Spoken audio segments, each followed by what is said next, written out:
Alright guys, so yesterday I did a character concept video, and in that video, there was a move for one of the Saint pairs, and it was Fury Cutter. And I actually didn't know Fury Cutter was in the game, and Pinsir had Fury Cutter. So shout out to the person in the comment of that video that told me Pinsir had Fury Cutter, and I did not know that. So shout out to you. So when I found out that Pinsir actually had a Fury Cutter, I was like, let me try him out and see how Fury Cutter is in Pinsir. And in that process, I found out that Pinsir actually has a pretty high physical attack stat. Pinsir overall is actually a pretty solid striker in the game. And I'm pretty sure a lot of people do have Pinsir, considering he is a 4-star. So it is going to be fairly easy to get this guy. I have him 5 out of 5. I don't have him 20 out of 20. Or at 5 stars. So like when you get him in the 5 stars, 20 out of 20, this guy is going to be pretty good. And he's definitely going to hit pretty hard. If he had a better moveset, because X-Scissor doesn't really do that much damage. And the Fury Cutter, when you build it up, it does do a good amount of damage. Because I have tested this out a decent amount of times, but not like too much. But he is definitely impressive for what he can do. So in it, with his passive, when he's not Mega Evolved, he's going to have Headstrong, so his attack cannot be lowered. And then when he Mega Evolves, he's going to have Impervious, so all of his stats cannot be lowered, so that's going to be pretty helpful. And then he also gets unhindered. And then when the Pokemon attacks, ignores damage reducing effects on the opponent's field of play. So like if they have a physical attack barrier, you could mitigate that, so then you're going to be able to do the same amount of damage regardless, which is going to be very good, and depending on the situation, that's going to be very good. So with Pinsir, you're probably not even going to want to run Altaria, just because he'll be able to bypass those barriers, which is going to be helpful. So that's going to be good, but I think that's what it is. You can quote me if you want. You can comment down below. If I'm wrong, then let me know, but I think that's what this kind of passive does. So it ignores like barriers, like the physical attack barrier and stuff like that. So but yeah, we're definitely going to be testing out Fury Cutter in this video. For his passive, he heals, and he also increases his speed. So, but when you have someone on the team like Swanna that increases his speed, you're probably not going to want to use your training move until you're actually getting low on health. So when it comes to self-sufficiency, Pinsir is pretty solid in that case as well. Because he does increase his attack, of course, but he doesn't increase his critical hit rate, or accuracy for Fury Cutter. So, in that case, like in that kind of area, he's going to be suffering a little bit, but of course with support on the team, he'll be fine. And then with his lucky skills, I don't have anything on that. I should put something on him, but we'll see. And then for his theme skills, I have both of them at level 1. So Hoenn and Bug, both at level 1. And then for his physical attack, like as you can see, it is pretty high. But of course, when you get up to 5 stars, 20 to 20, his attack is going to be much closer to 500. So like 480, his physical attack is going to be at when he's maxed out. So he's pretty solid. So for the first couple of runs, we're going to be going in with this team. We're bringing Torchic just so we can see him at his full attack stat. So he's going to be a +6, and the Swanna for the healing. Because of course these guys on this stage are special attackers, so Swanna's defense isn't going to mean anything. But we're just going to increase our speed anyways, just so we don't have to worry about move gauge problems. Even though he's not going to have any problems with move gauge, because he does have like the Fury Cutter is a 1 gauge move, so it's gonna be like it's gonna be hard for you to actually go low on your move gauge, just because it's a 1 gauge move, and then when you have your speed maxed out, like the move gauge is gonna go up like crazy, like it's just gonna fly. So here we go, we're gonna Mega Evolve, and Pinsir is actually a really cool Pokemon when he's Mega Evolved. When he's not Mega Evolved, he's not really cool. Like I don't really like Pinsir that much, but like when he Mega Evolves, he's actually pretty cool. So there we go, first Fury Cutter did 130 damage, and then it jumps up to almost 300, and then 800, almost 900. So like you can see the damage does increase, and he does get pretty strong. And then now 1,800, and then for the next one, 1,100, but that was without a crit, so that was to be expected. And then now what's this one gonna do? Oh no, we missed! We missed. Now the damage is gonna go all the way back down. And then we missed again. Wow, okay. That's a little bit unfortunate. Even at a 95 accuracy, you have a pretty good chance of missing, which is kind of annoying, but that's okay.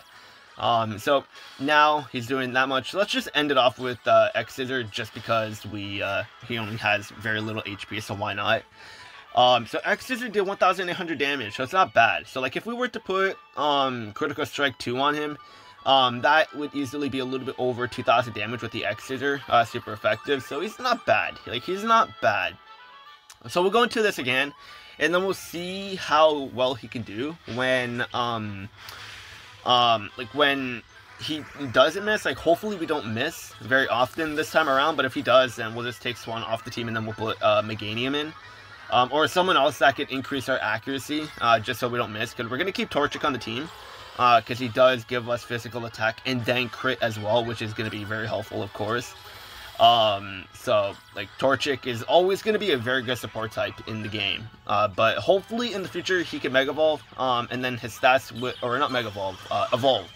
So at least his stats can be a little bit higher, because if his stats can get even higher than what they are now, even though mine is only at 3 stars, and of course when you get into 5 stars, he'll be much better, of course. But like, if he could evolve, then his stats are going to be much higher, and then he'll be much more usable, because he's going to be able to survive a little bit longer too. But if they don't want to give him a evolution, then what they could do is at least give him a grid. At least give him a grid so he could be more versatile. Because then, of course, then maybe he could have a little bit of healing, but who knows. So now 1,700 damage, so pretty good. 1,700. If this one stays at 1,700, I think there is a cap. I think there is a cap for Fury Cutter too. Okay, yeah. So he's doing a consistent 1,700 damage once it's maxed out. So honestly, if that's the case, then you're probably going to be better off with X Scissor. Just because it does look like Fury Cutter does max out at 1,700 damage, at most 1,800. So, but of course, if you have Critical Strike, that could be over 2,000 damage, of course. So let's see what X Scissor can do, because we didn't miss any of the attacks over there, so we don't need to see what he can do when he hits all of them, just because we didn't miss that time. So like, we saw the max potential of Fury Cutter.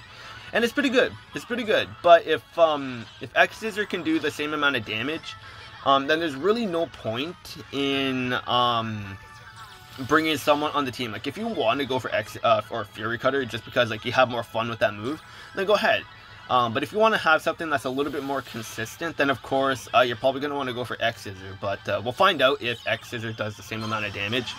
But we did see, like, at the very first battle, that X Scissor did finish off Alakazam with 1,800 damage. So we'll see. So how much is X Scissor gonna do here? 1,400, and then against Alakazam, 1,500 there. And then how much here? 1,400. Okay, so it does seem like Fury Cutter does do a little bit more damage. But like, who knows? Okay. Let's try to build it up here. Alakazam will probably go down before we actually get to the max. But regardless, like, Fury Cutter is definitely a lot of fun to use. But in the end, if you can get Fury Cutter to 100% accuracy with support on the team, it's probably going to be a little bit better than X Scissor, just because it's a 1-gauge move. So when you get it to the max potential, then you can just spam it and just do so much damage in a short amount of time. So if that's the case, then honestly, yeah, you probably are better off using Fury Cutter, just because you're going to be able to spam it like crazy. And with your high speed, with the team, when you have Swanna or any other sync pair on the team, that could increase your speed. Fury Cutter is going to be pretty good. Even though X Scissor is a 2-gauge move, but that extra gauge that you're using for X Scissor, you could use that and just spam with Fury Cutter and do the same amount of damage. So honestly, yeah, you're probably actually better off using X Scissor or Fury Cutter, sorry, just because you're able to spam it. Because if Fury Cutter, like I said, is able to do the same amount of damage, then you can just spam it and do even more damage in a short amount of time than if you were with X Scissor. Because then with X Scissor, with it being a 2-gauge move, then you have a chance of getting your move gauge all the way down to 0. So we'll see. Hopefully we don't miss with Fury Cutter over here, but if we do, then that's okay. But like, see, like, the move gauge just goes up like crazy. It is insane how fast it is going up. Like, boom, 1,700 damage. So it does seem like Fury Cutter does do a little bit more damage in X Scissor as well. That was without a crit there, but this one was with a crit. So honestly, yeah. Definitely Fury Cutter is better than X Scissor, because you can spam it and it does the same amount of damage, or if not a little bit more than X Scissor once you've built it up fully. So that's pretty impressive. That's pretty impressive. I'm glad I actually did that character concept video and picked those sync pairs to show in the video, because if it wasn't for that, I wouldn't have known about Pinsir. I probably would have in the future, but I wouldn't have known about him this soon, because I don't use him at all. But after finding out about that, now I'm definitely going to be using him a little bit more, just because he's actually a lot of fun with Fury Cutter. And then with the Mega Evolution actually being pretty solid too, like, this is a pretty solid sync pair, honestly. So that's going to be it for this video. Pinsir is definitely a sync pair that I did not know was actually this good.